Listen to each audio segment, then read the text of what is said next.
Buenas noches a todos y bienvenidos al ciclo de charlas de la Fundación Felisa Rincón de Gautier y de la Asociación de Historia del Viejo San Juan. En la noche de hoy nos acompaña la doctora Ramonita Vega Lugo, que estará ofreciendo la charla sobre el cólera en Puerto Rico. Como siempre, damos a leer una breve biografía de nuestra conferenciante y les recordamos a los amigos que nos acompañan en Facebook que si están interesados en recibir un certificado por haber estado en la charla, debe de indicarlo en el Facebook o enviarme un correo electrónico. A los amigos que nos acompañan a través de Zoom, deben de indicarlo en el chat o enviarme un mensaje directo por el chat de Zoom para así anotarlo. Así que vamos a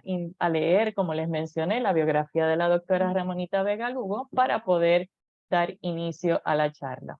La doctora Ramonita Vega Lugo es catedrática de Historia de la Universidad de Puerto Rico, recinto universitario de Mayagüez, en el Departamento de Ciencias Sociales, en la Facultad de Artes y Ciencias. Perdón. Académico de número de la Academia Puertorriqueña de la Historia desde el 2019. Académica de número de la Academia de Historia de San Germán desde el 2014. Ha sido asesora ad honorem nombrada en reconocidas comisiones, como la Comisión Asesora de Zonas y Sitios Históricos de la Junta de Planificación, Comisión Asesora de la Colección Felisa Rincón de Gautier en el Archivo General, entre otras instituciones de interés histórico y cultural. Su investigación gira principalmente en torno a la microhistoria del oeste puertorriqueño durante el siglo XIX. Autora del libro Urbanismo y Sociedad, Mayagüez de Villa a Ciudad 1836 a 1877, publicado en el 2009 por Ediciones Puerto, con auspicio de la Academia Puertorriqueña de la Historia. Acaba de publicar este año de manera independiente por Amazon el libro Cólera en Puerto Rico, Impacto de la Epidemia en San Germán y Mayagüez 1856. Con auspicio oficial de la Academia Puertorriqueña de la Historia, de la cual ahora es parte, como académica de número. De igual modo, le apoya en auspicio la Academia de la Historia de San Germán, de la cual es vicepresidenta. Con ustedes, la doctora Ramonita Vega Lugo, y que disfruten la charla de esta noche. Muy buenas noches, es un placer haber sido invitada nuevamente por la Fundación Felisa Rincón de Gautier, Hilda Rodríguez, doña Hilda Jiménez, y a todos los amigos que veo algunas caras muy familiares, al arquitecto Rigao lo estoy viendo aquí en pantalla, mucho gusto en verlo, y a todos los amigos que nos acompañan esta noche, pues el tema le escribí así de entre la vida y la muerte, el cólera, la epidemia más letal en Puerto Rico, no solamente por el impacto que causa eso de que estamos entre la vida y la muerte, porque es natural y lógico, ¿verdad? Que este es el paso en el que estamos mientras uno vive. Pero el hecho de que fue la epidemia más letal en Puerto Rico ha sido pues confirmado no solamente por mí. Es una situación en la que otros colegas historiadores pues han también dado oportunidad a que se examine en términos de lo que son los números. Y en ese caso pues quiero agradecer muchísimo al doctor José Rigao Pérez, que ha sido pues uno de los colaboradores míos también en la revisión de ese aspecto, porque como epidemiólogo el doctor José Rigao pues tuvo unas ideas sugerentes también en términos de cómo los números, las cifras oficiales, etcétera, reflejaban lo que hemos dicho, y que ese énfasis que tenemos en la desigualdad de la mortalidad, particularmente en la población esclavizada, pues es algo que me interesa hoy destacar,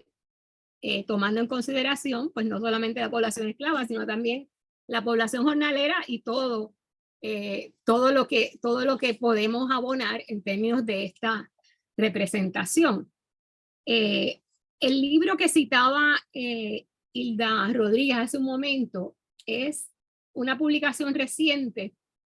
que tiene como objetivo traer una tesis que estaba pues no engavetada porque la han utilizado otros escritores y se han presentado con mucha más información reciente, como son Daniel Mora y Vincent Cifres Fernández en Puerto Rico. Así que lo que quiero destacar de esa publicación también es que estamos haciendo esa recopilación de lo que ha aparecido más reciente y de lo que ha aparecido más reciente pues no tenemos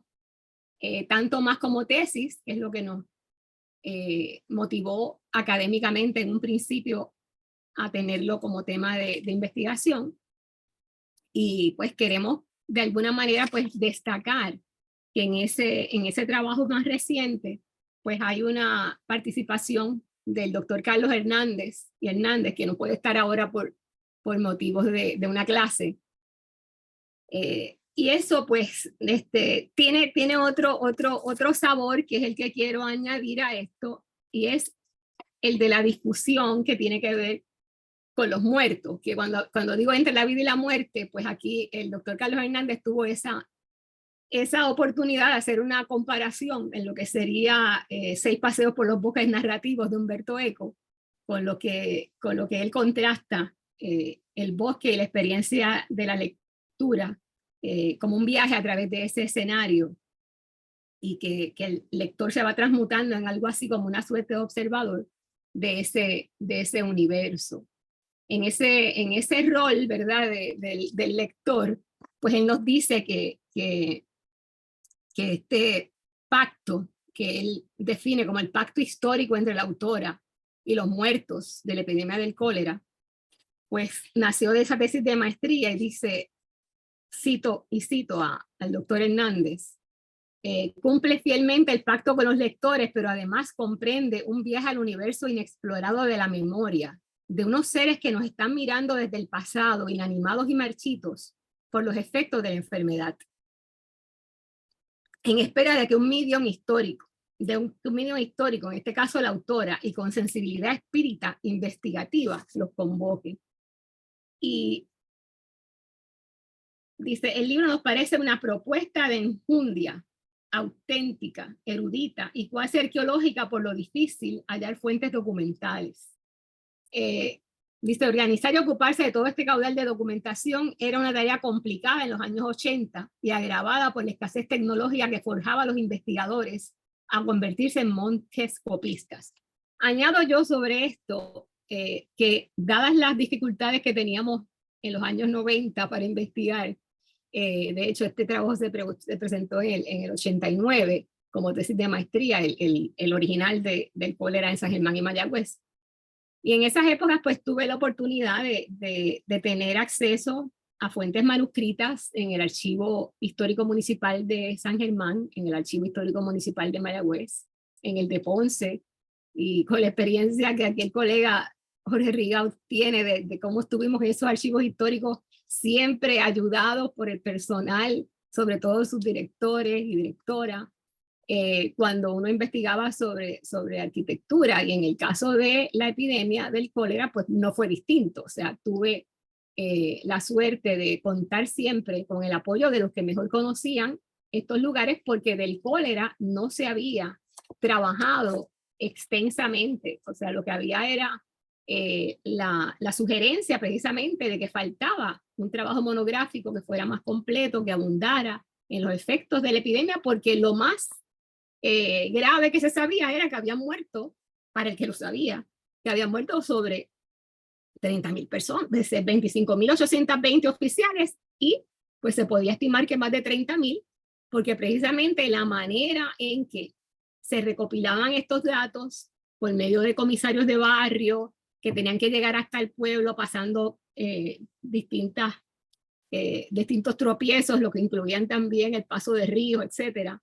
Y sobre ese particular, pues, es que me quiero también enfocar en términos de la gente, o sea, de resaltar quiénes son las víctimas del cólera, en atención precisamente a cómo vivía y moría la gente. Porque, entre otras cosas, pues, las fuentes principales que consultamos nos dan estados de emergencia, de desorganización social, pero sobre todo reflejan la necesidad que había de mejorar las condiciones insalubres en las que vivía en el siglo XIX, estamos hablando del 1855 al 56, donde la epidemia afectó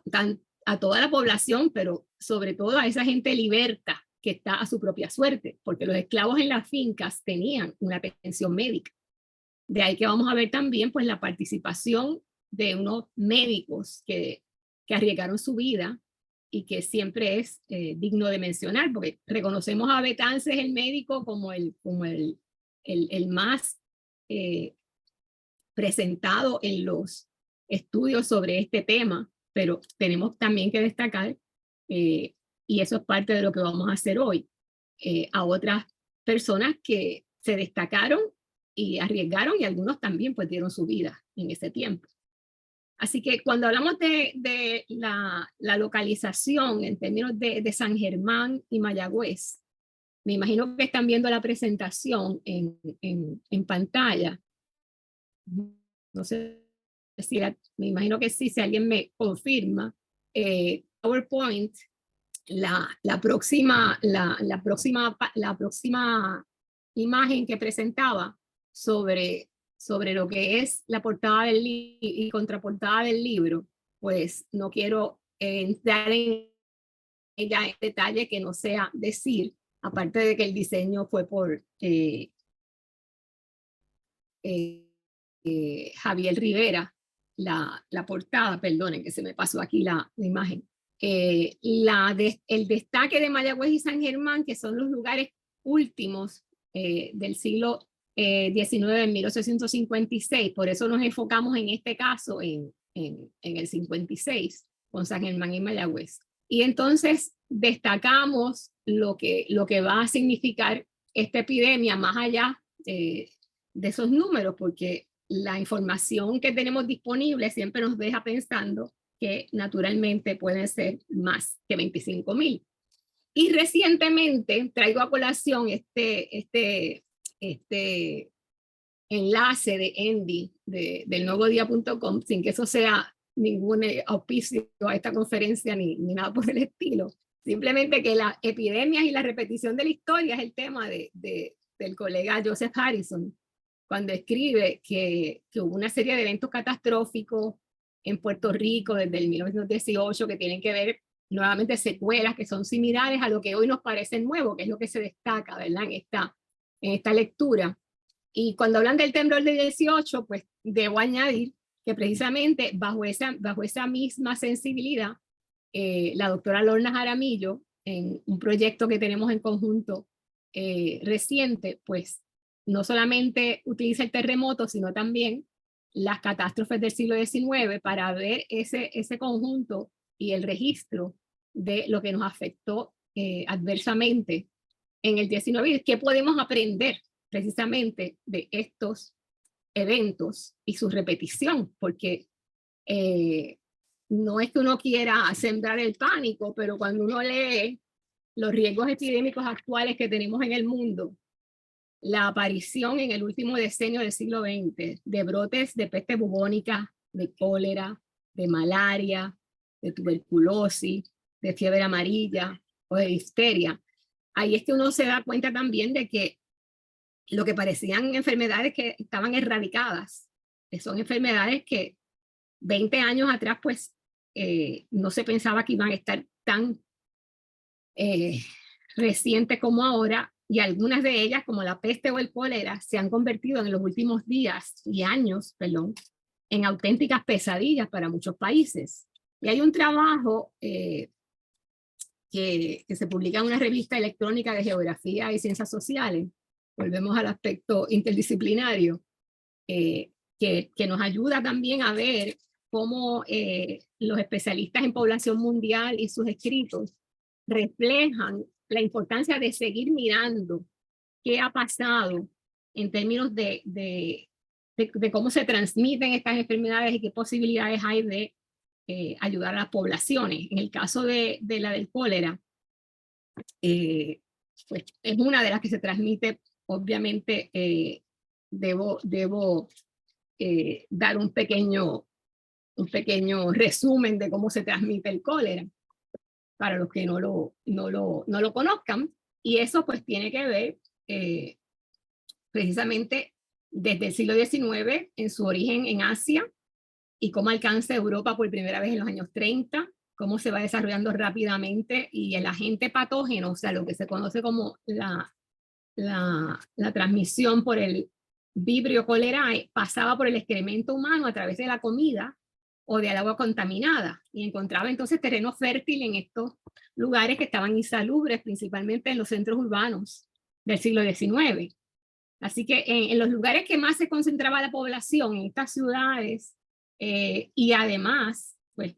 a lo largo de los ríos y a través de las deltas de esos ríos. Así que esos estragos iban a ser terribles en los lugares donde las condiciones eran peores en términos de la habitación, porque mientras más hacinada vivía la gente, pues más fácil va a ser el contagio, como vamos a ver. Así que en el siglo XIX, pues en estos lugares donde las facilidades en términos de esa debilitación de la población, cómo se había minado su capacidad para resistencia, pues vemos cómo va a ser una fuerza social significativa el cólera en estos lugares, y cuando alcanza Europa, o sea, de Asia a Europa ya en los años 30, pues vemos la epidemia regada por toda Europa en el 1831 hasta el 1832, por ejemplo, pues la crisis va a llevar a reacciones populares que llevaban incluso a sospechas de que eran las autoridades las que querían matar a algunos sectores de la población. Eso va a ocurrir posteriormente también en Madrid, donde incluso se alegaban que se habían contaminado las aguas con esa misma intención. Así que la gente que vivía hacinada en arrabales, o que vivían en las peores condiciones, apretujados en las ciudades, principalmente los pobres, pues van a ser muy débiles, y son los que van a sufrir particularmente las consecuencias de los contagios. El germen, una vez que se ingiere, se deposita en el aparato digestivo y se desarrolla,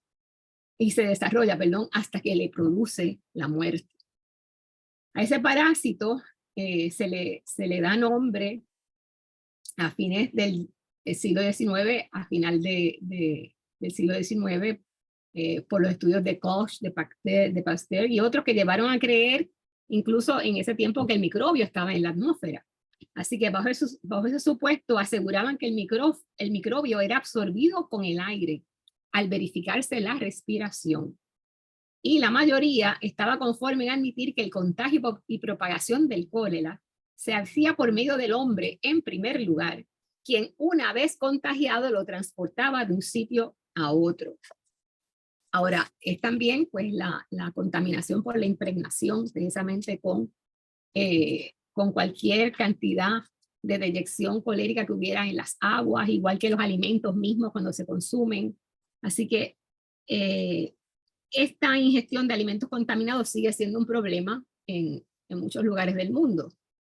No voy a entrar en detalles, pero a mí recientemente pues me ocurrió en México, y todavía estoy sufriendo un poco las consecuencias. Alguna gente se lo atribuyen a los males del pasado sobre el presente, pero el caso es que el que sepa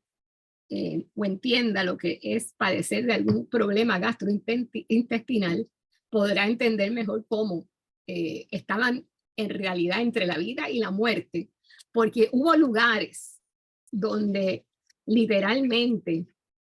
se da el destaque en los estudios y en las investigaciones, algunas que he visto publicadas más recientes, pero que pertenecen a los años 90 también. Hay una de Yucatán, por ejemplo, donde se habla que en menos de 24 horas, y ese era un fenómeno que también yo apuntaba en nuestros estudios, porque hasta 1832 fue cuando se presentaron los primeros casos en Canadá y Estados Unidos. Pero en Yucatán, México, la primera experiencia del cólera en 1833 ocasionó mayores complicaciones en los poblados mayas, sin que la población urbana de la ciudad de Mérida quedara exenta a este desastre o catástrofe de salud. Esto se publica en una revista médica en 1995, donde el artículo se llama 24 horas para morir. Epidemia del cólera, morbo en Yucatán en 1833 por Manuel Rubio Canul, Lisbeth Subcanché. No lo había citado antes por desconocimiento de esta publicación, pero una vez conocidas y tomando en consideración que estamos destacando hoy entre la vida y la muerte, pues hay varios artículos que se citan que van en esa misma dirección. Y es que, para ser más precisos, cuando sale el cólera en 1817, cuando sale de Asia y recorre el mundo entero y aparece luego en Moscú, en Rusia para el 31, ya en el 32 atraviesa el Atlántico, se presenta en Canadá, etcétera, se sigue propagando en los Estados Unidos, Nueva Orleans, y al año siguiente pues aparece allí en Yucatán. Pues quienes describen la enfermedad en ese artículo abundan en muchos detalles, pero me llamó la atención precisamente uno muy parecido también a lo que nos pasa en Puerto Rico, y es un trabajo de Lilia Oliver, quien realizó un estudio demográfico en Guadalajara que se llama Un verano mortal, y describe la enfermedad, las manifestaciones de las personas, todo lo que vamos a ver o escuchar mejor en la tarde de hoy, cómo aparece, sobre todo cuando son las condiciones más severas, aparece con una diarrea intensa, vómito, la persona queda pues prácticamente deshidratada, y así pues es como lo describen en términos del enflaquecimiento por un desequilibrio hidroelectrolítico, provocando la muerte a las 24 horas de su aparición. Así que todas estas complicaciones tienen unos momentos en los que vemos muy parecido a lo que nos ocurrió acá en Puerto Rico, sobre todo cuando una de las primeras medidas que tomaron con el comercio era evitar que los barcos desembarcaran sus mercancías, y los pasajeros estaban prácticamente varados en muchos puertos porque no los dejaban entrar. Así que lo mismo le ocurre a ellos, naturalmente, donde los pasajeros que venían de lugares infectados tenían que anclar directamente en los puertos sin que anclaran a no menos de 20 a 40 brazas en alta mar. Y en pequeñas embarcaciones de dichos puertos hacían el desembarque. O sea que esto, en el caso de Puerto Rico, algo que nos llama la atención sobremanera es que mientras el cólera estaba en estos años, que estamos hablando de los años 30 en Yucatán, pues son áreas de puertos donde Puerto Rico va a pasar hasta 1855 sin que se revele la epidemia para nosotros. Pero fue igualmente inminente la entrada una vez se produce, y podemos ver entonces que las autoridades van a decretar una serie de pues leyes, en este caso tomadas de la experiencia, pero particularmente en el caso de los pueblos nuestros vamos a ver cómo el hacinamiento pues, va a ser inmediatamente reconocido, y en el caso de San Germán y Mayagüez, por la cercanía, pues esas instrucciones pues tienen el efecto pues de tratar de evitar las aglomeraciones en las casas, y cómo en efecto la primera llegada del cólera a San Germán está marcada pues naturalmente porque vienen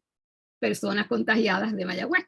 Pero nada, mirando entonces cómo se dividen en los pueblos, buscando soluciones,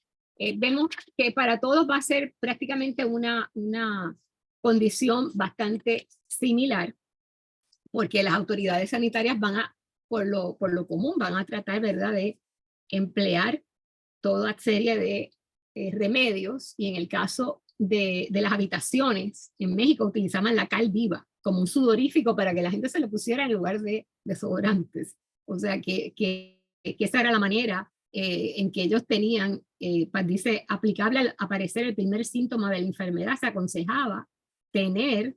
cal viva como sudorífico rápido. Acá lo tenemos, en el caso nuestro, como parte de las medidas de tirarle cal para los enterramientos. Y también el hecho de que se formaron muchísimas hogueras en determinadas distancias para purificar la atmósfera. Eso es algo también que lo vamos a ver en Puerto Rico. Los alcaldes nombraron en cada manzana en Yucatán, que configuraba cada departamento donde hubiera un comisario de policía. Lo que llamamos aquí los comisarios de barrio era ese mismo concepto en los barrios en Yucatán. Así que ese entre la vida y la muerte de ellos, pues naturalmente pues es muy similar y se altera todo, lo que incluye también los horarios de los velatorios, el tiempo. De hecho, se prohibieron absolutamente por un tiempo, a pesar de todas esas medidas. Lo que siempre van a señalar y que es prácticamente muy común a nosotros también es el hecho de que esas medidas no se cumplían a cabalidad, de que la gente, sobre todo en los pueblos o en las haciendas, pues hacían caso omiso de lo que las autoridades dijeran. Así que la prohibición de velar los cuerpos de los muertos por cólera se debía a que las autoridades entendían, naturalmente también, que si el virus que lo provocaba seguía vivo en el cuerpo por 5 días aproximadamente, decían que hasta 7 podía estar en agua, podía ser un foco de contagio. Y entonces mencionan cómo fueron diezmadas varias poblaciones, particularmente poblaciones mayas, y que afectó directamente procesos productivos agrícolas por el temor del contagio, que hizo que los pobladores no salieran de sus casas para realizar sus cultivos, cosa que también vamos a ver en nuestra investigación, tanto en San Germán como en Mayagüez. Siguiendo el germen de cómo se contrae cuando el cólera se confirma, uno escucha las descripciones de los síntomas que dicen cómo está ya en toda su intensidad, y se habla de un semblante profundamente alterado, ojos tristes, hundidos en las órbitas, rodeados de un círculo lívido, nariz afilada y muy fría, como toda la superficie de la cara, las mejillas, y los ojos presentan un tinte violado. Y algunas veces toda la piel aparece con un matiz azulado, al igual que las uñas. Lo que me hace recordar el trabajo del doctor Christensen, que escribe la novela El Niño Azul, que hace unos años participamos en un panel en Ciencias Médicas en el 2019, donde le hicimos homenaje también a su trabajo en términos de lo que, pues, naturalmente no es un trabajo de historia al pie de la letra, pero que recrea no solamente el personaje histórico de Betance, sino también, pues, con su conocimiento médico, todo lo que implica esto de verse azul, porque esa era una de las características de esos que los contagios le llevaban a estos otros síntomas. Oigan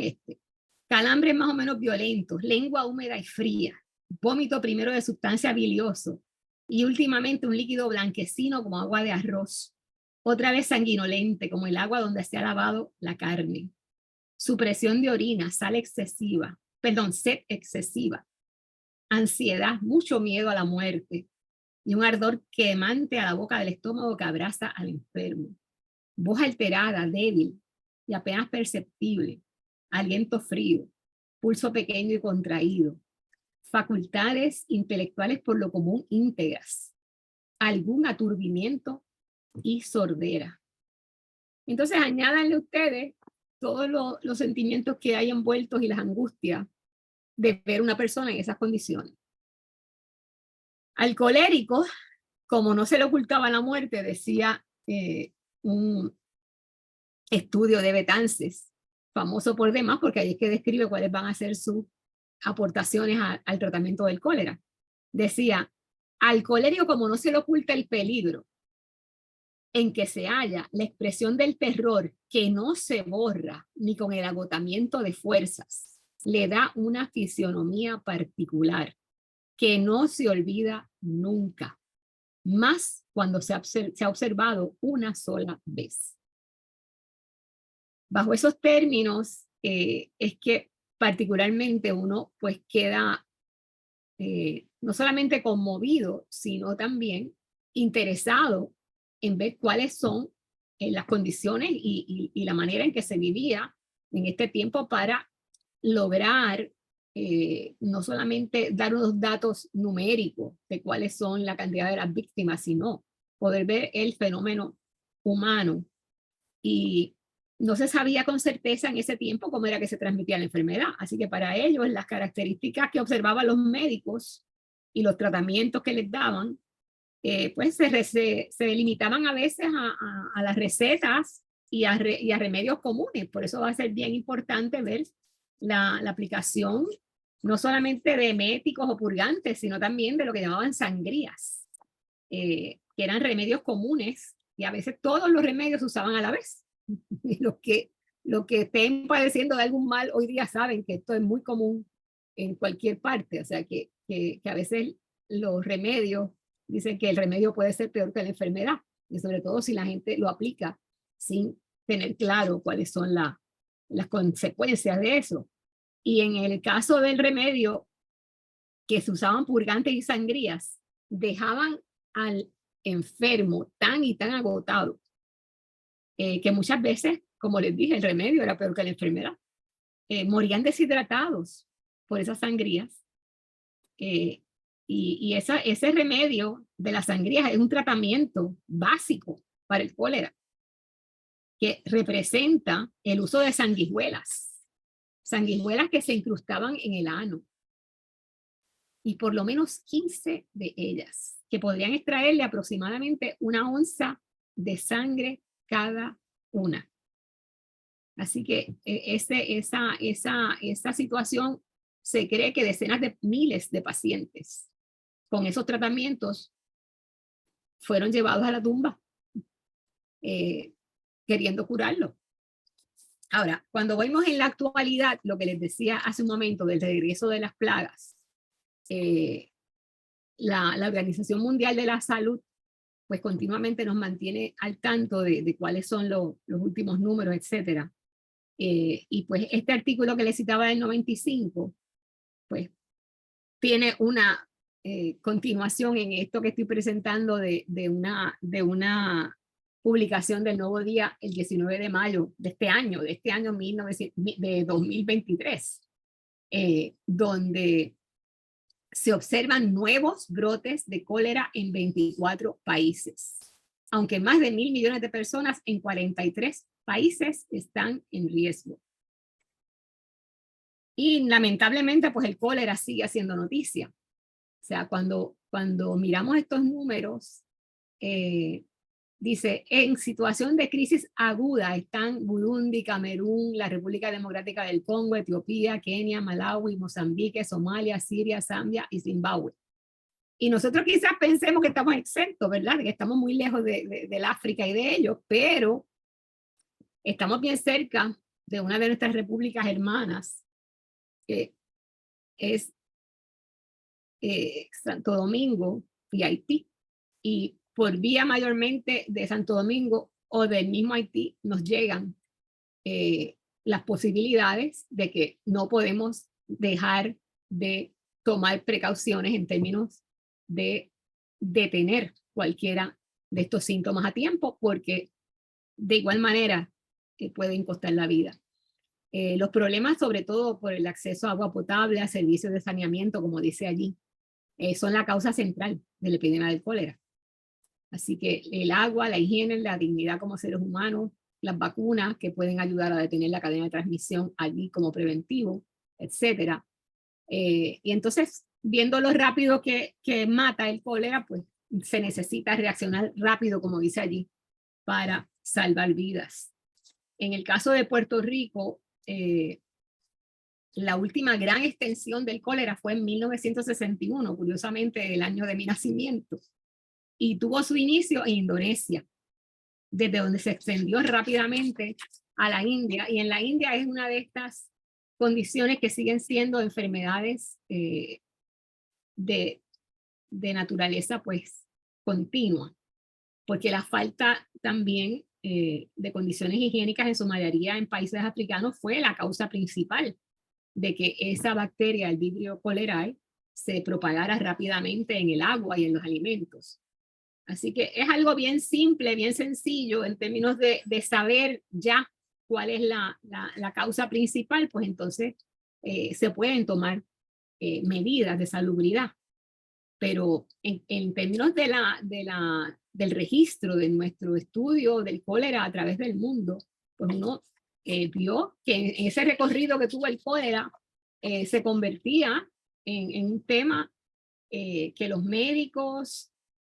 los sociólogos, los historiadores, los científicos pusieron atención por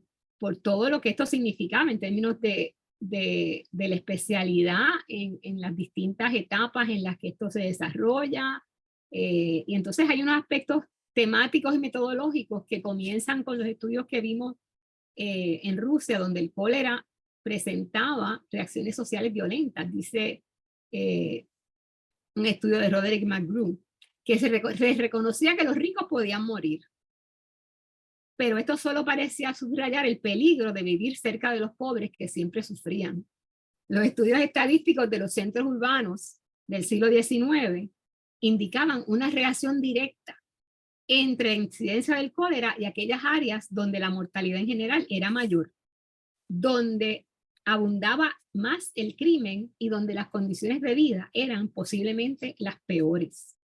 Así que este es un aspecto bien interesante sobre el estudio y el significado social que tiene el cólera. Porque en el sentido real, era la enfermedad de los pobres, porque eran los más, ¿verdad?, afectados, pero eso no significaba que los ricos no se podían morir. O sea que tanto ayer como hoy, esa es una realidad que cualquiera, como decía nuestro profesor sobre otro tema, el día menos pensado. O sea, hay que evitar cualquier situación que nos lleve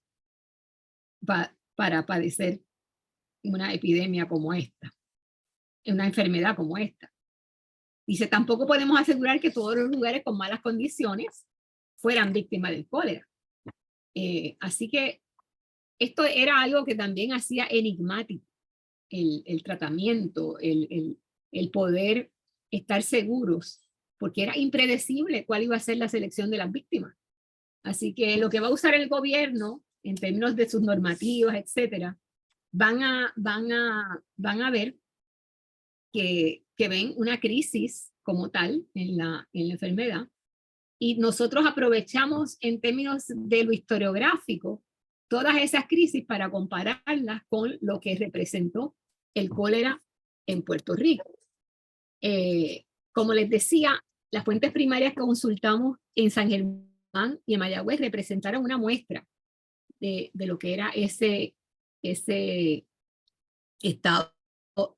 en el momento del siglo XIX, específicamente en San Germán y Mayagüez en 1856. Y de ahí que estas cifras que presentamos a continuación, que son las cifras que tienen que ver con la cantidad total de muertos, pues nos llevan a poder mirar no solamente el total, sino también la distribución entre mujeres y hombres. Aquí las cifras que ven en los puntitos más pequeños y las cifras que ven en línea, la de los puntitos se refiere a los varones, de los blancos varones 3.394 y de las hembras 2.347. Esto es en términos de la población blanca en Puerto Rico. La gente de color libre, y en la gente de color libre pues significamos mayormente los jornaleros, que pueden ser gente mestiza según los han clasificado, y de color libre, que pueden haber sido esclavos, y obviamente pues bajo el régimen de la libreta, que ya estaba pues obviamente en vigencia, pues tenían la condición de vivir al amparo muchas veces de algún espacio que tuvieran en las haciendas, si en adelante lo pueden tener, pero se está también examinando todas esas diferencias en diferentes pueblos, que es el caso de los trabajos de la más reciente que dejo en atención para más adelante. El cólera afecta, como ven aquí, este grupo de color libre en los varones, o sea que la población trabajadora y de los jornaleros libres está más a su suerte, pero más a su enfrentamiento con la enfermedad. Las mujeres tampoco es muy bajo el número, es sobre todo hasta 2 veces y media más en la cantidad de mujeres que mueren del cólera siendo de color libre. Y en el caso de los esclavos, fíjense la proporción tan similar en términos numéricos generales, que los varones en la población esclava es 3.549 y la población de 1920, la población de los muertos, ese dato pues nos refleja también un número significativo, porque lo es, de las mujeres, pero sobre todo de cómo proporcionalmente vemos el grupo de las defunciones a causa del cólera mayormente en la población de color libre, sin descartar, ¿verdad?, que va a ser terrible para todos los que mueren. Lo que pasa es que el efecto económico que va a tener precisamente la enfermedad en la cantidad de trabajadores que mueren durante la época de la epidemia va a tener otras consecuencias en la economía que vamos a estar mirando también como parte de nuestro estudio. En el caso de las defunciones a causa del cólera morbo, esta es una presentación donde podemos ver lo que les decía hace un momento en términos proporcionales, pues sigue siendo mayor en los 3 casos, fíjense, tanto a nivel de isla completa y a nivel de San Germán y Mayagüez, la proporción siempre mayor de la cantidad de muertes, en la población de los trabajadores libres, la gente de color libre. Estoy tratando de poder presentarles el video a la vez sin que se me escapen los... Aquí, sí. Y tengo también en la próxima, que es la que les estaba mencionando hace un momento, que es la que compara los 3, como en Mayagüez y San Germán esas proporciones se mantienen, con la única diferencia que en Mayagüez hay una cantidad mayor de esclavas, perdón, una cantidad de mujeres esclavas menor que en la de San Germán, que era 249, y en San Germán 184. Mientras en San Germán la cantidad de esclavos era 371 y en Mayagüez 154. Estos datos pues han sido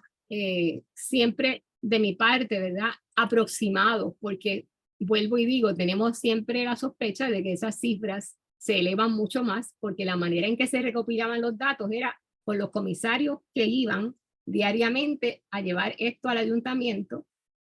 y luego se pasaban a la Gaceta, y de allí es que se obtienen los datos que nosotros utilizamos por pueblo y el informe del EMERI, que es el que refleja estas defunciones como el número final de las defunciones de la epidemia. Lo que nos lleva a ver también que otra de las fuentes importantes para el estudio, aparte de los números y las fechas aproximadas de todo lo que puede haber significado el brote de cólera en Puerto Rico, que digo aproximadas en el sentido de que se calcula en 25.820, pero cuando se habla de que más de 30.000, todavía sigue siendo un aproximado que pudiera ser hasta más alto. Vemos aquí, por ejemplo, los entierros, que no hay muchos trabajos que le den los nombres y las partidas y las edades de las personas muertas, y esto es una muestrita solamente de un barrio en Mayagüez que durante la epidemia del cólera pues podemos ver en detalle. Los que tienen don y doña pues son propietarios o son personas, como ellos llamaban, de bien, pero era que tenían la virtud pues de que tenían dinero, aparentemente pues eran propietarios, pero las personas que no tienen ese señalamiento de don o de doña pues pueden ser agricultores, pueden ser comerciantes, pueden ser cualquier otro como diríamos hoy, hijo de vecino. En el caso de los esclavos, pues vamos a ver también que aparece el esclavo, en este caso, con el nombre del dueño, Fermín, natural de África, de la sucesión de don Félix García. Este don Félix García de la Torre era un hacendado mayagüezano que, a pesar de que tenía muchos esclavos, pues vamos a ver también que muchos de ellos aquí, en este apartado, pues hasta la partida número 27 aparecen como propiedad de la sucesión de Félix García, o sea, de sus herederos. Y de aquí en adelante ven que algunos están escritos de una manera o de otra y están tomados tal cual se registraron en el archivo parroquial, las defunciones en Sábalo. Esto un poco salvando también lo que les decía hace un rato sobre el aspecto humano, de ver las víctimas más allá de los números, de ver que algunos eran niños, que algunos eran adultos, y todo eso se puede recoger en estas abreviaturas que hay al lado de esclavos adultos o esclavos que fueran párvulos. En este caso, los que aparecen registrados son esclavos adultos, curiosamente, cuyo estado civil en el caso de los esclavos no está marcado, y en el caso de otros vecinos, pues aparece, sí, marcado si era casado, si era soltero, si era viudo, y aquí al final aparece también pues el señalamiento de si eran masculino o femenino. Y esto pues concluye la transcripción de lo que fueron esos nombres a nivel de la información del archivo parroquial. Siguiendo con la información pues, que tenemos disponible, pues vemos que en Puerto Rico definitivamente, cuando estudiamos este tema, queda expuesto cómo el estado social y económico del país se intensifica, en este caso, el padecimiento económico con la llegada del cólera. O sea, no podemos darle la razón a que todas las quiebras tengan que ver con el cólera, pero definitivamente intensificó una crisis económica que ya existía. Se habían estado padeciendo ya una serie de problemas que quedan al descubierto, algo pues que naturalmente se puede observar en otros lugares también y que es comparable, y que lo que nos deja ver es cuán profundas son las desigualdades sociales, cómo la falta de médicos se suma a esas continuidades, que en Mayagüez se distinguió Betances como médico ante la inminencia del cólera, que estaba acabado de graduar, que estaba recién llegado de París, que fue uno de los más reconocidos por arriesgar su vida combatiendo la epidemia en Mayagüez, cierto. De hecho, se dice que gozaba de tanta popularidad que lo veneraban como si fuera un santo. Y eso pues sigue siendo parte pues de esa historia que todos en algún momento habremos escuchado. Y pues sin lugar a dudas pues Betances se le reconoce mucho como líder abolicionista, como separatista, pero esa labor como médico era menos conocida. Curiosamente pues mi trabajo en su época estuvo muy enfocado en la labor de Betances, y no dejo de reconocer, ¿verdad?, todo el mérito que tiene Betances, pero tenemos que destacar que en cada lugar de Puerto Rico donde el cólera fue impactado, o los lugares de Puerto Rico que fueron impactados por el cólera, tuvieron gente que se sacrificaron de igual manera. Así que no podemos perder de vista en los documentos oficiales, por ejemplo, queda evidenciado que al igual que Betances, médicos como el doctor José Basora en Mayagüez, desde el mismo momento de la invasión, trabajaron sin descanso día y noche. Y ahí también estaba don Claudio F. Bloch, José María Arroyo, Juan San Miguel. O sea que de ninguna manera estamos desmereciendo la labor del insigne médico que fue Betances. De hecho, yo estoy estoy convencida en gran medida de que ese Betances político se forjó en términos de reconocimiento personal de las dificultades que vivía esta gente, principalmente de los trabajadores en las fincas, a los que se alega que él les daba tratamiento gratuito, que tenía caballos ensillados para salir de noche a las haciendas. O sea, eso es lo que el recuerdo pasó de una generación a otra, porque no tenemos evidencia escrita sobre eso. Pero probablemente también porque puedan ser evidencias que hayan sido eliminadas por la condición de rebelde de él, porque en los archivos no tenemos, de hecho en el archivo municipal de Mayagüez todavía estoy buscando y nadie me ha podido dar más información que no sea de una notita en las actas donde se citaba un escrito de Betances diciendo a las personas que había atendido el día anterior. Aparte de eso, no había más documentos primarios, pero a mi modo de ver, él se forjó políticamente en las dificultades que vio de cómo se sobrevivía en la colonia. Y como médico, pues tuvo ese conocimiento directo con los pacientes de todas las clases sociales, particularmente con los esclavos, que los hacendados pues pagaban por sus tratamientos, ¿verdad? Pero en la calle pues eran la gente que iba a su casa, que se alega que estaba en la calle Post, donde hoy día pues se está luchando porque esa casa se pueda recuperar, se quería hacer un museo de ella, veremos a ver qué pasa. Pero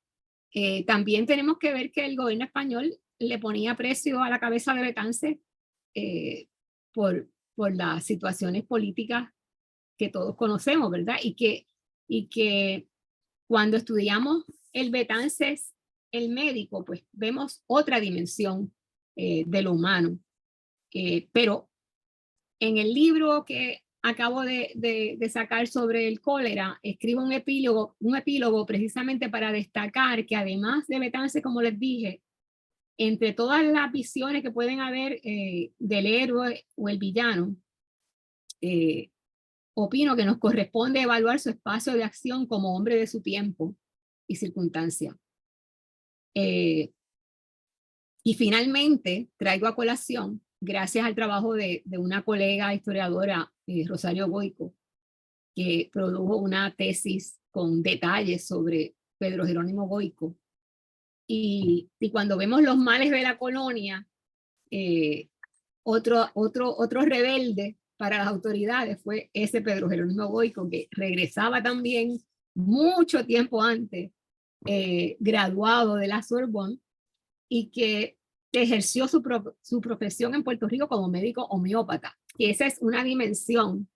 que necesita también para aquellos que están buscando temas de investigación, si le interesa del cólera y de otras enfermedades también, pues la medicina homeopática se ha investigado, yo entiendo que poco, y que lo que uno pueda aportar en esa dirección también es muy importante. Y en el ámbito político, pues vemos en este señor, al doctor Pedro Jerónimo Goico, cómo va a ocupar un lugar protagónico como líder del Partido Autonomista, pero como médico también le va a tocar enfrentar el cólera. Y es gracias a esa tesis doctoral que uno puede ver esa participación de él, que trae la experiencia de lo que había sucedido con el cólera en España, porque de hecho a él le habían dado una condecoración por su participación en una institución hospitalaria donde había donado su trabajo. Y eso pues es muy reconocido, y sobre todo confirmamos que es por esa única razón que él fue galardonado con la investigación de la doctora Rosario Goico, y que fue por eso que le dieron la medalla la reina regente en el 1836, o sea que mucho antes de que viniera el cólera a Puerto Rico, cuando el cólera en los años 30 estaba en su apogeo allá en Madrid. Fue don Pedro Jerónimo Goico esa figura que le va a tocar arriesgarse nuevamente en el 56, cuando ya él estaba en Puerto Rico, obviamente pues la participación y la importancia de su trabajo con los pobres y con todos los que habitaban esta isla, y que a mi modo de ver pues no solamente pues mi trabajo aporta a la investigación del cólera, estoy muy orgullosa de ver que trabajos como el de Vincent Cifres Fernández que escribe sobre el cólera en la ciudad de San Juan Bautista, Poderes, Sanidad y Marginación, el cólera morbo en la ciudad de San Juan Bautista a mediados del siglo XIX. Ese es un trabajo que gira en torno a las medidas disciplinarias que se establecieron en la capital, analiza todas esas medidas a la luz de lo que él entiende que es la biopolítica como un concepto tomado de Foucault. Y en el caso de San Juan, pues la política, la biopolítica, perdón, justificaba la eliminación de los arrabales. Y en ese sentido vamos a ver que justificaba entonces eliminar los bohíos, que eran el foco que alegaban que era el que propiciaba las enfermedades contagiosas. Así que él explica en su trabajo doctoral cómo es que las autoridades se benefician precisamente para sacar a los que habitaban unas zonas en San Juan, crear la presión, crear el pánico para eliminar los bohíos en el recinto amurallado. Y pues en los estudios de Vincent, pues hay un cálculo de 600, según algunos historiadores se aproximaba a 500, pero más allá de los números, como les decía, lo importante aquí también es destacar estas condiciones en que vivía la gente y cómo podemos conocer más de cada uno de estos lugares por los espacios que habitaban, por la sanidad en la que se desenvolvían. Y en otro contexto, como el de Arecibo, que también es excelente, está el trabajo de Daniel Mora, que nos deja ver una dimensión también del humano, porque allí también se sufrió respecto a la mano de obra, más que otra cosa, mirando las implicaciones y comparando lo que hubo en San Germán y Mayagüez, porque estos estudios son más recientes. O sea, el trabajo mío, recuerden, es casi de la época de las cavernas comparado con el de ellos. Y el mío está en el 1989 y ellos trabajan recientemente. En el caso de Vincent y en el caso de Daniel Mora, entre los últimos 20 años, pero con más seguridad en el caso de Cifres, de Vincent, perdón, tenemos que su tesis se presentó en el 2015 y en el caso de Mora, su trabajo se presentó en el 2018. Así que tenemos unos estudios bastante recientes y que pueden también pues, ser de gran interés para aquellos que quieran seguir la pista de lo que ocurrió con el cólera y cómo además de dar continuidad a mi investigación, estos trabajos utilizan variadas fuentes que yo no tuve la oportunidad de ver, porque en aquella época había que trabajar con tarjetitas en la colección allá de la Biblioteca Lázaro. Y entonces uno llegaba, ¿verdad?, a ver todo lo que había, pero tenía que estar día y noche prácticamente sacando esas tarjetitas y anotando, haciendo bibliografía, mientras que ellos han tenido la oportunidad, y qué suerte, de que han recopilado mucha información que está disponible en las redes de muchos archivos digitales.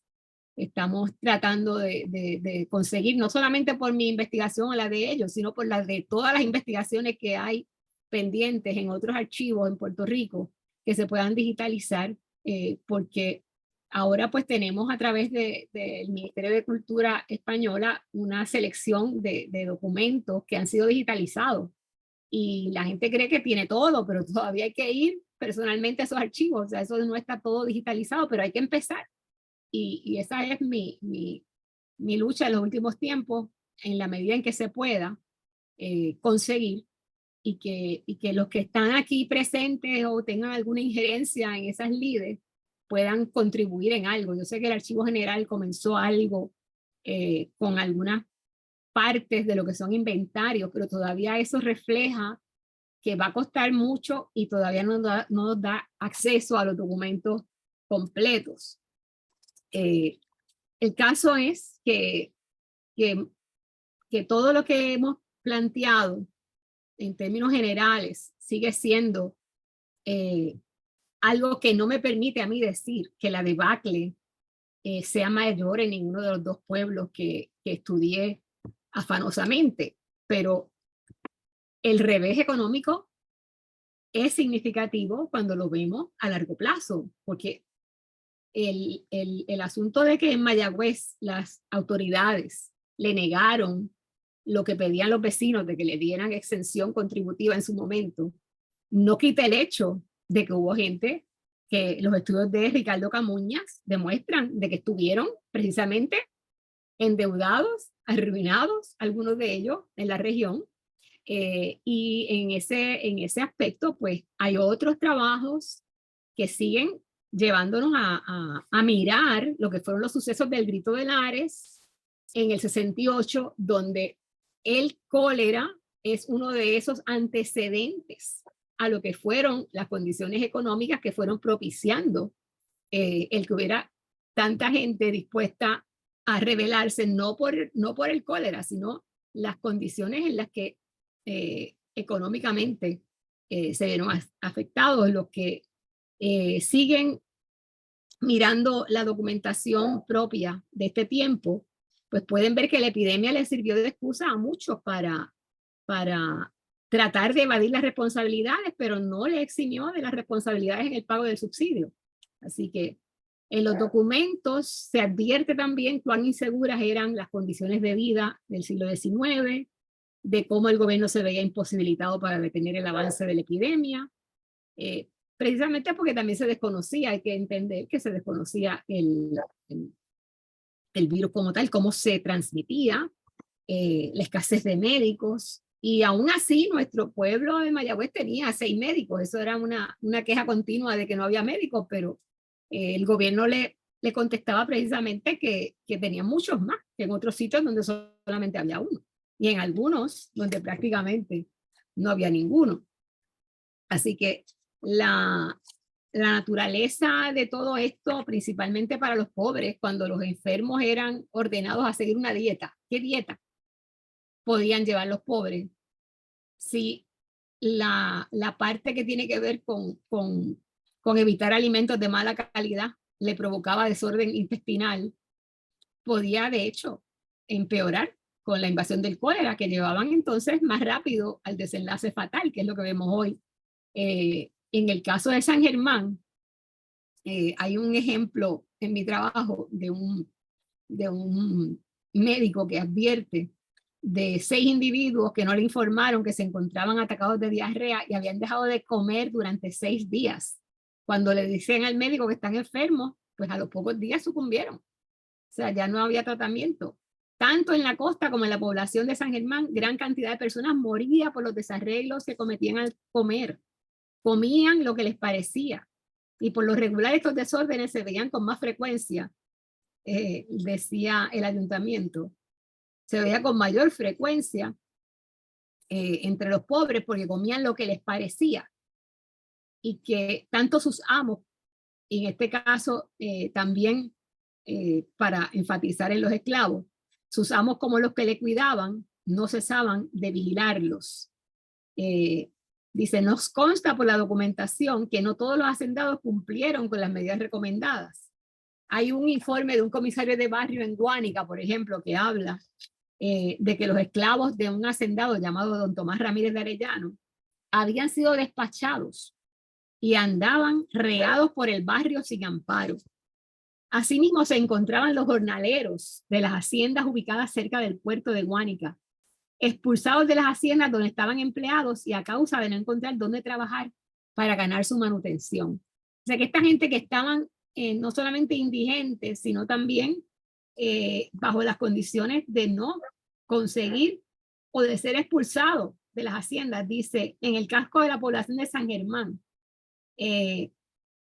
casi todos los pobres de la villa se encontraban establecidos a orillas del río, llegando a ser uno de los puntos más afectados por el azote. La extensa pobreza y la falta de higiene facilitaron la propagación del virus en esas áreas. Los esclavos de San Germán estaban concentrados en las haciendas de los barrios Benavento, Guanajigo, Lavadero, etc. Luego, cuando vemos lo que ocurre en Mayagüez, las medidas que se toman, hay un barrio de Guánica donde se dan situaciones también que se registran en mi trabajo, pero sobre todo el temor a perder los esclavos va a suscitar toda una serie de medidas protectivas o protectoras, mejor dicho, donde el esclavo empleado representaba tanto una inversión de capital fijo como una fuente de mano de obra. El caso donde expulsaron a las haciendas, por lo que implican los documentos, dejan ver que fueron expulsados porque estaban contagiados. O sea, el discrimen por su infección que ya los puso en manos de la muerte. Es lo que suponemos, pero obviamente refleja la falta de humanidad. Aunque después de todo, el ser esclavo como tal ya es un acto inhumano. Pues añádanle que por estar infectados, pues también eran botados de la hacienda. Así que también vamos a ver que en Puerto Rico nosotros hemos consultado buscando ver si hubo actos violentos o revueltas relacionadas con la aparición del cólera, y lo que sí encontramos es que se advierte sobre el peligro que hay de que los esclavos conocieran de la enfermedad. O sea, que lo mejor era ocultársela. Y eso lo hace el doctor Porrata Doria, que recomendaba ocultar a los esclavos cuanto fuese posible la existencia de la enfermedad. Añadía que se les debían permitir sus diversiones acostumbradas con la moderación debida, evitar y reprimir severamente las salidas nocturnas, la venta de sus raciones y el abuso de licores. Esas son recomendaciones que se publicaron en la Gaceta, que era el periódico oficial del gobierno. Y por otro lado, tenemos que destacar que Porrata Doria fue uno de los médicos destacados en esta época, precisamente como médico durante la epidemia, especialmente en Naguabo, donde se trasladó desde San Juan y combatió el cólera. Así que, por otra parte, el problema en términos de cómo la industria azucarera puede mantenerse si no hay esclavos, si podía desarrollarse con el trabajo jornalero, todas estas son preguntas que nos dejan ver que a pesar de toda la catástrofe que hemos señalado, la industria azucarera no se hundió todavía, sobreviviría a los efectos del cólera y la extracción esclava, que gran parte de la mortandad encarece el valor de los esclavos y promueve el deseo de continuar la trata, pero el gobierno puso traba a todo intento por reactivar el tráfico negrero. Ya para esta época se supone que no había trata negrera.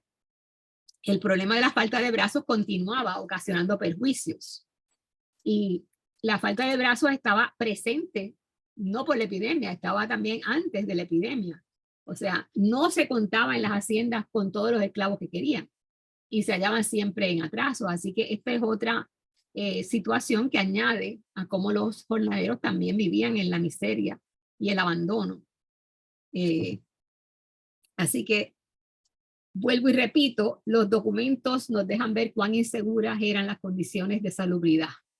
a mediados del siglo XIX, por eso entre la vida y la muerte. La experiencia humana ante la crisis del cólera nos permite conocer otros aspectos de la sociedad y la economía de la época. Son obvias las continuidades en el sentido más desafortunado, sobre todo en la incapacidad del gobierno para controlar la expansión de la enfermedad, la insuficiencia de médicos y las dificultades para ejecutar efectivamente las medidas de higiene que contribuyeron al estado crítico de la salubridad en aquel momento. Y entre muchas de esas causas que imposibilitaron ejercer un control efectivo, estaba la insuficiencia de fondos para tomar acción, por ejemplo, la habilitación de hospitales, el sostenimiento de cordones sanitarios, porque ese es otro aspecto que cuando uno investiga lo que ocurre en esas fronteras entre pueblos, donde se establecen los cordones sanitarios, esto era literalmente que se trazaban unos puntos para impedir el paso a los vecinos donde había gente contagiada.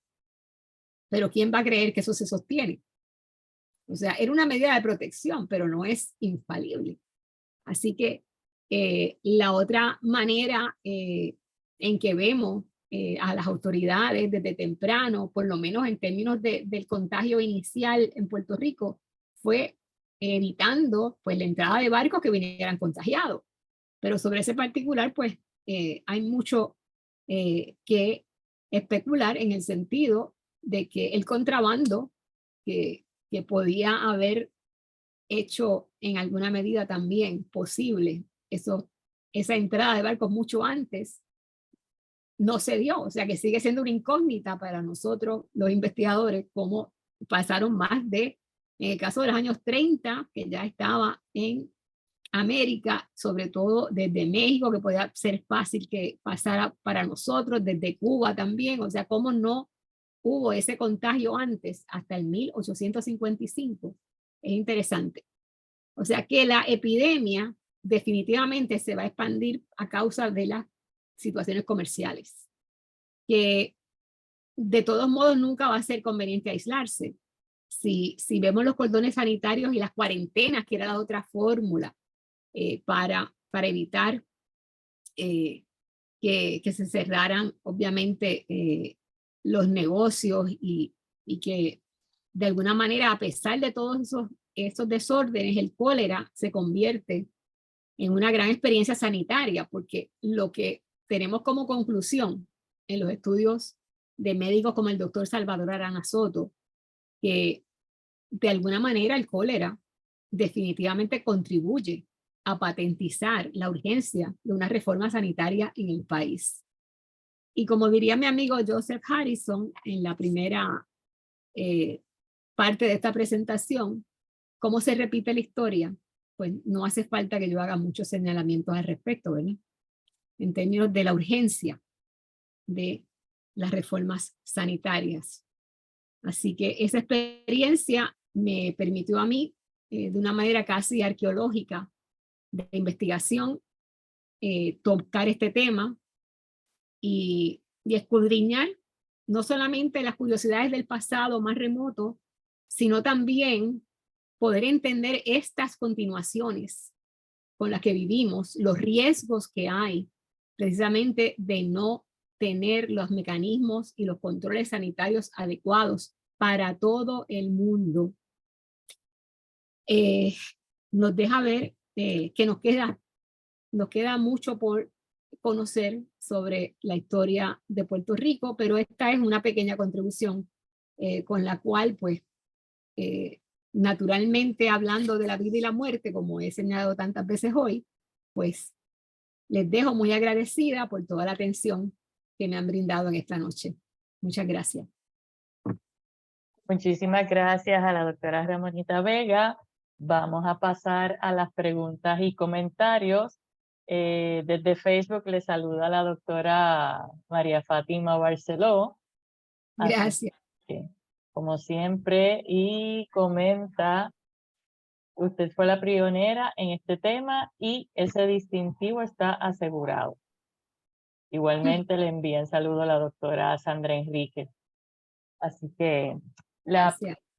le pregunta a Daniel Mora si sabe cuándo clausuraron los cementerios coléricos en Mayagüez y San Germán,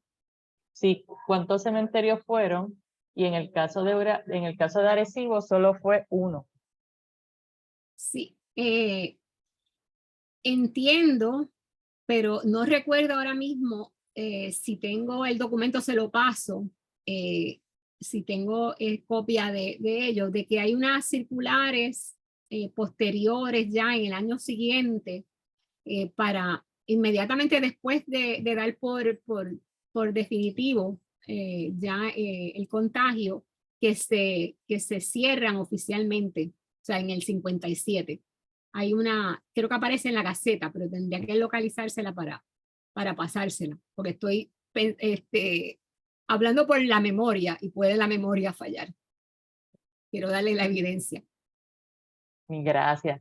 Preguntan que si hubo algún tipo de tratamiento para las personas que tenían cólera que fuese sumergirlos en bañera con agua extremadamente caliente.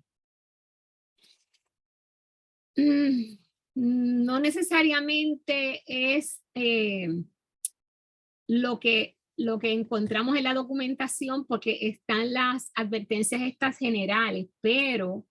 sí la utilidad de las aguas calientes para la desinfección, incluso pegarle fuego a la ropa cuando de los enfermos, que fueron medidas que tomó Betance, y en el caso de utilizar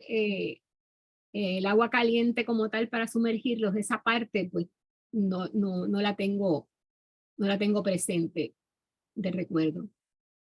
Pero no es exclusivo de mi trabajo el hecho de que no pueda haber alguna evidencia en otros sitios. Rosario Goico, excelente respuesta, gracias por hacerle referencia a mi investigación. Gracias a ella que nos puso en contacto precisamente con todo lo que significó Pedro Jerónimo Goico, más allá de lo político, que yo pues soy admiradora del trabajo de Rosario Goico porque es un trabajo también arqueológico, o sea, de años y años de investigación,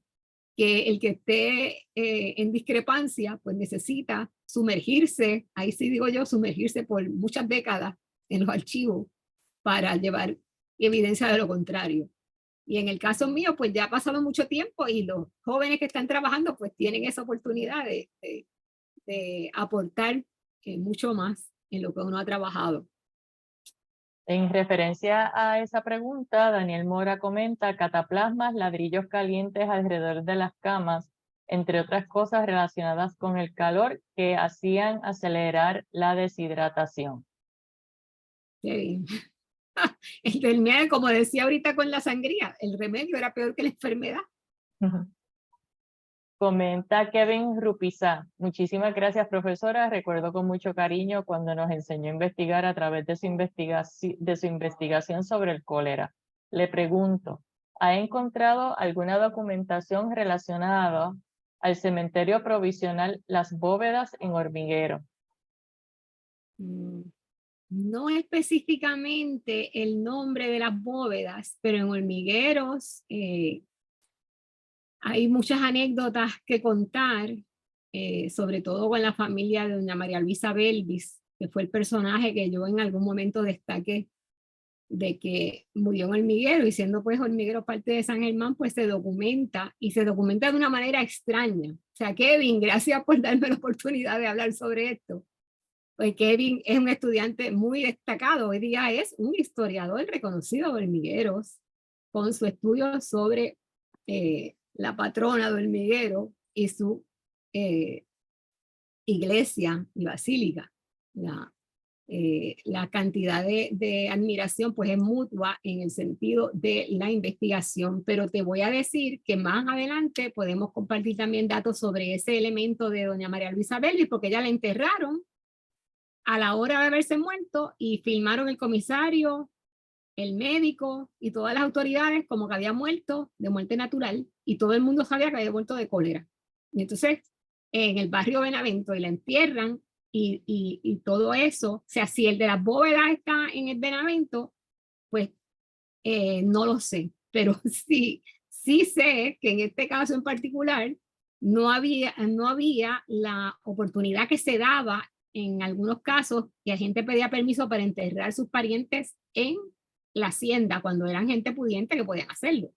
Pero en el caso de ella, la llevaron a enterrar a un cementerio regular al pueblo porque precisamente las autoridades, la enterraron inmediatamente porque a su esclava la habían tenido que enterrar en las fosas comunes, que era lo que se abría para los muertos del cólera. Y en el caso de ella, pues era la madre de don Carlos Manuel Fajardo, que era uno de los hacendados más ricos de la región, y es hasta difícil todavía para mí entender cómo ese documento se conservó en el archivo de San Germán, si no fuera porque en el archivo de San Germán se mantuvo un copiador de oficios, que de hecho yo lo he desempolvado y transcrito en su totalidad de este tiempo para el Círculo de Recreo en una presentación que tienen sobre San Germán próximamente, con la idea también de ver qué otros copiadores de oficio pueda haber. Y me refiero a copiador de oficio que en lugar del acta que se envía oficialmente, allí está la discusión de los temas en vivo, mientras que el copiador nos da la información completa, el acta nos da un resumen. Y en ese sentido, pues esa es una fuente para la investigación que no todos los pueblos la tienen. En el caso de San Germán, de ese tiempo se conservó ese documento, pero está el copiador completo para poderlo examinar. Gracias, Kevin, por darme la oportunidad de hablar de ambas cosas con tu pregunta. De parte del arquitecto Rigau, disfrutó mucho la charla y el conectar el tema con las manifestaciones contemporáneas. Gracias, Jorge. Un abrazo. Bien, comenta Daniel, hubo casos de gente que llegó a Lares y Aguadilla huyendo del cólera en Arecibo y fueron devueltos a sus pueblos de origen por salir sin permiso. Imagino cuál fue su sentir al saber que regresaban a enfrentar la muerte. Sí, eso fue difícil por demás en términos de la cantidad de gente que alegan en investigaciones posteriores que, por ejemplo, de Aybonito y de sitios del centro de la isla que podían pasar lo contrario, que no se infectaran porque estaban en lugares más altos, más secos, cuando, por ejemplo, el refrán que todo el mundo dice, el cólera menos Morovi, pues no tiene nada que ver con el cólera, porque definitivamente el cólera sí llegó a Morovi. Y entonces, pues esa posibilidad de contagiarse en cualquier lugar estuvo en Puerto Rico. Lo que pasa es que fueron muchas menos víctimas, o sea, no llegaron a 10. Y por eso quizás alguna gente puede pensar que eso tiene que ver con el cólera, pero no el decir el refrán no se refiere al cólera. Y que sí, hubo gente que incluso se señala en documentación de otros trabajos que podían incluso embarcarse para San Tomás huyendo de la epidemia. O sea, el que tenía el capital para hacerlo, naturalmente. Muy bien, muchísimas gracias. Voy a esperar. ¿No? Perdón. ¿Alguna otra pregunta? Si hay alguna otra pregunta. Voy a esperar un minutito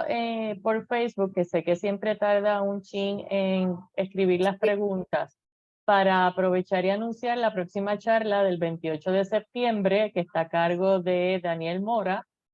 Se titula La casa del Dr. Bailey K. Ashford, la historia de un soldado en la ciencia. Esa charla será virtual, así que los interesados en participar de la misma solamente tienen que enviarnos un correo electrónico para enviarle el enlace. Así que no tenemos ninguna otra pregunta en Facebook ni tampoco en Zoom. Así que muchísimas gracias, Ramonita, por haber ofrecido esta charla en la noche de hoy a las personas que nos acompañan. Gracias por estar aquí con nosotros, en especial a la doctora Rachel, al arquitecto Rigau que nos están acompañando, a Daniel Mora, también estaba Camaño, nos acompañó. No sé si todavía está en línea, pero estuvo también con nosotros. Así que a todos los que compartieron con nosotros esta charla, muchísimas gracias. Les recordamos que permanece en Facebook y que también la puede ver nuevamente a partir de la semana próxima en nuestro canal de YouTube. Así que muchísimas gracias, Ramonita, desde San Germán. Así Gracias a ustedes por la oportunidad. seguro. Nos vemos el próximo jueves 28 con la charla de Daniel Mora Ortiz y el doctor Ashford. Muy buenas noches a todos. Gracias.